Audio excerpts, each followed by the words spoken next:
Good morning. I am going to teach new lesson mood. आप लोग जानते हैं कि मूड कभी कोई बोलता है इंसान कि मेरी मूड ऑफ हो गई, मेरा मूड खराब हो गई, मेरा मूड जो है आज बिल्कुल चिंता युक्त है। तो ये सारे चीज एक मूड जो है ग्रामर का पार्ट है, जिसमें बहुत प्रकार के उसमें काइंड्स होते हैं और मैं वही आपको आज पढ़ाने जा रहा हूं, क्योंकि इंसान की मूड कब कैसी होती है वही दशा को दिखलाने के लिए मैं मूड लेसन लेकर आया हूं। मूड का अर्थ होता है चित्त, वृत्ति या भाव। पहले हमको यह देखना है कि मूड का हमारा डिफिनेशन क्या है। A mood is that which explain feeling and emotion. Mood वह मनोदशा है, मूड वह मनोदशा है जो हमारी भावनाओं और भावनाओं की व्याख्या करता है, जो हमारी भावनाओं और मनोदशाओं की व्याख्या को करता है। उसी चीज को मैं क्या बोलता हूं, मूड। जैसे कहा जाएगा कि शी लुक्स ब्यूटीफुली, वह देखने में सुंदर लगती है, उसकी भावना है, उसकी फीलिंग है कि उसको जब उसने देखा तो क्या लगी, सुंदर लगी। तो क्या हो गया, मूड।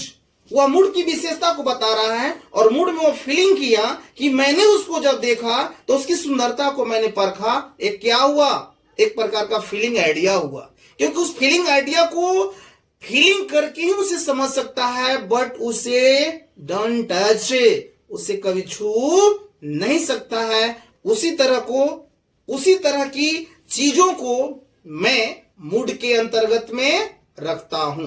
अब मैं आगे चलता हूं कि काइंड्स ऑफ मूड के कितने सारे भेद होते हैं, मूड के कितने सारे पार्ट होते हैं। तो पहला मेरा पार्ट है इंडिकेटिव मूड। इंडिकेटिव मूड का मतलब होता है इंगित भाव। इंगित भाव जैसे an indicative mood is that which explain indication. इंगित भाव उसे कहते हैं जिसमें क्रिया का इंगित करने का भाव व्यक्त होता है। इंगित भाव उसे कहते हैं जिसमें क्रिया का इंगित भाव करने का बोध होता है, उसे इंडिकेटिव मूड कहते हैं। In the sentence included the affirmative, negative and interrogative ideas.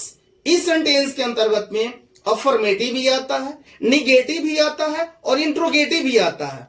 इसी के अंतर्गत में जब आता है तो इसको हम इंडिकेटिव मूड बोलते हैं। जैसे अगर आपको मैं पहचानने के लिए किसी सेंटेंस में मूड को मतलब टोटल पढ़ाऊंगा, अगर पहचान करना होगा तो पहले आपको ध्यान देना कि इंडिकेटिव मूड में अफर्मेटिव भी आता है, निगेटिव भी आता है और इंट्रोगेटिव भी आता है। ये इंडिकेटिव मूड के अंतर्गत में आता है। जैसे शी लिव्स इन दिल्ली, वह दिल्ली में रहती है, दैट सेंटेंस इज अफर्मेटिव।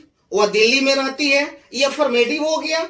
आगे कहता है कि ही डज नॉट प्ले, वह नहीं खेलता है, दैट सेंटेंस इज निगेटिव। और डू यू लाइक टी, क्या आप चाय पसंद करते हैं, दैट सेंटेंस इज इंट्रोगेटिव। तो आपको मैंने बताया कि इंडिकेटिव मूड वो मूड होता है जिसमें अफर्मेटिव, निगेटिव और इंट्रोगेटिव सेंटेंस मौजूद होते हैं, उसको मैं बोलता हूं इंडिकेटिव। इंडिकेटिव का अर्थ होता है क्रिया का भाव व्यक्त करना कि वह मेरी क्रिया किस रूप में है, वो अफर्मेटिव में है, निगेटिव में है या इंट्रोगेटिव में है। यदि ये तीन में से कोई एक अगर मिल जाए तो डायरेक्ट वहां पर अपना ट्रू लगा देना कि इंडिकेटिव मूड है। अब आगे मैं आपको बता रहा हूं सेकेंड, जैसे imperative mood. And imperative mood is that which explain order, command, advice, that is called the imperative mood.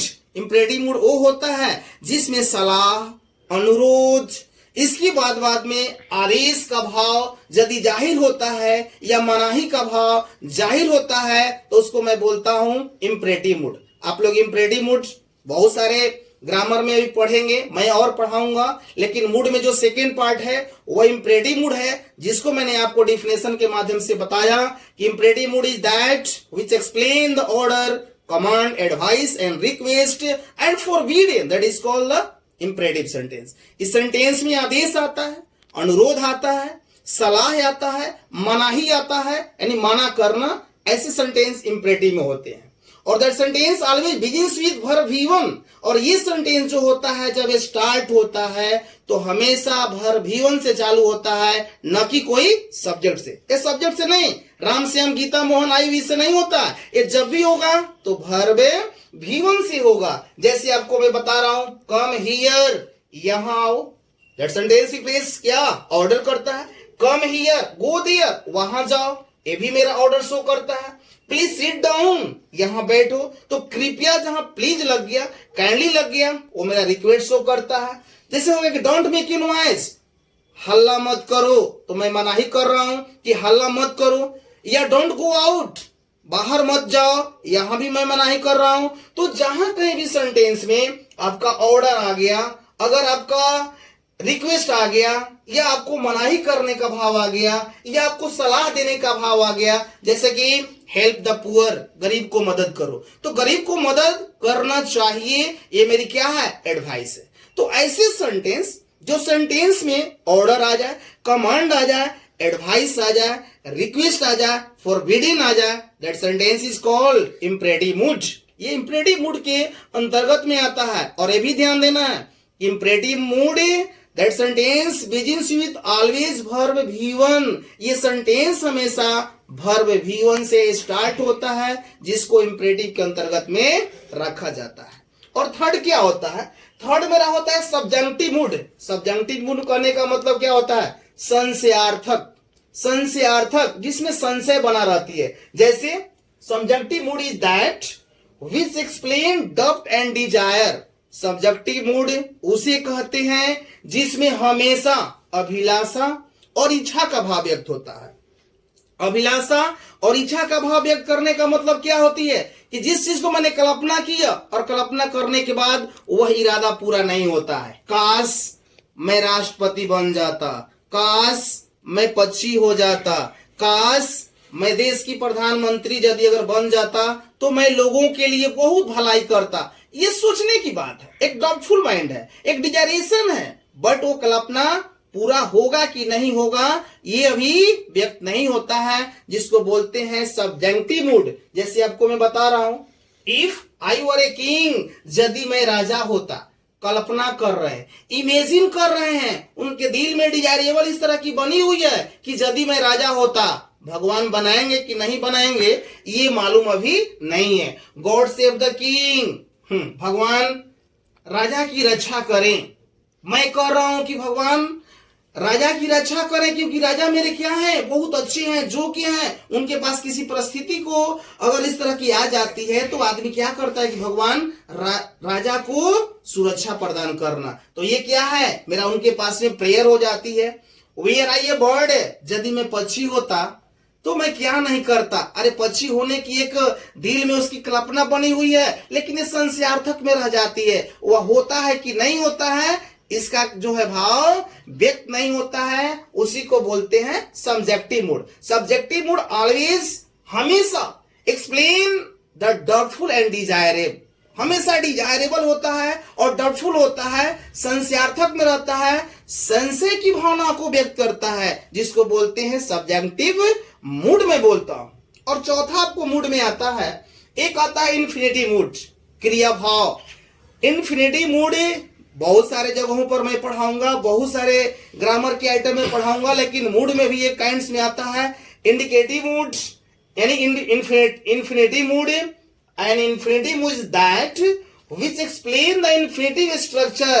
Infinitive यानी क्रिया भाव उसे कहते हैं जिस सेंटेंस में क्रिया का हमेशा भाव व्यक्त करने की भावनाएं जाहिर होती है। जो हमारा क्रिया जो होती है हमेशा वह कर्ता के प्रारूप में चलता है, वह कर्ता के प्रारूप में चलता है, और उस क्रिया के पहले हमेशा टू लगा रहता है। तो जिस क्रिया के पहले अगर टू लग जाता है तो उसको इन्फिनिटिव मूड के अंतर्गत में रखा जाता है। जैसे the verb always begins to first point to, that is called the क्या होता है, इन्फिनिटिव मूड होता है। इन्फिनिटिव मूड जो होता है हमेशा वर्ब के पहले टू लगा रहता है। टू प्लस वर्ब V1 जहां लग गया वो हमेशा क्या होता है, इन्फिनिटिव होता है। एज द वह क्या करता है, इन्फिनिटिव के सब्जेक्ट के रूप में काम करता है। जैसे to walk is a good exercise, टहलना एक अच्छा व्यायाम है।